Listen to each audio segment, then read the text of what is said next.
কালকের যে বাংলাদেশ এবং ওয়েস্ট ইন্ডিজের মধ্যকার যে ম্যাচটা ছিল, সেই ম্যাচটার প্রথম থেকে ব্যাটিং দেখলেই বোঝা যাচ্ছিল যে বাংলাদেশ ওয়েস্ট ইন্ডিজের মধ্যকার তৃতীয় ওডিআই এটা পুরোটা একদম ব্যাটিং পিচ ছিল।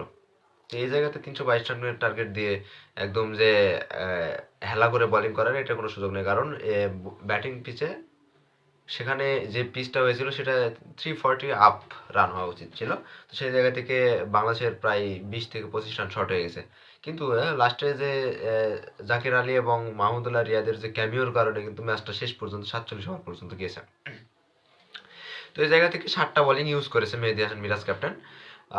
তো 7টা বোলিং ইউজ করার পরেও ক্রুশিয়াল মুভমেন্টে লাস্ট ওভার যে ম্যাচটা যখন জিতে গেল ওয়েস্ট ইন্ডিজ, সেই মোমেন্টে ওয়াইড বল দিচ্ছে, নো বল দিচ্ছে, ছক্কা চার তো খাচ্ছেই, তার মধ্যে ওয়াইড বল নো বল দিচ্ছে।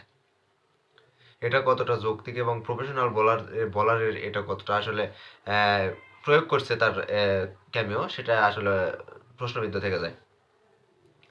আর ব্যাটিং ইনিংস যেটা প্রথম থেকে বোঝা যাচ্ছিল, এখানে তানজিদ হাসান তামিম এবং লিটন দাস দুইজনে একদম টোটালি ফ্রড আউট গেছে। এই আউটটা দৃষ্টিকটু লাগে। তো আশা করি নেক্সট যেগুলো ম্যাচ আছে 2025 সালে নতুন কিছু আসবে।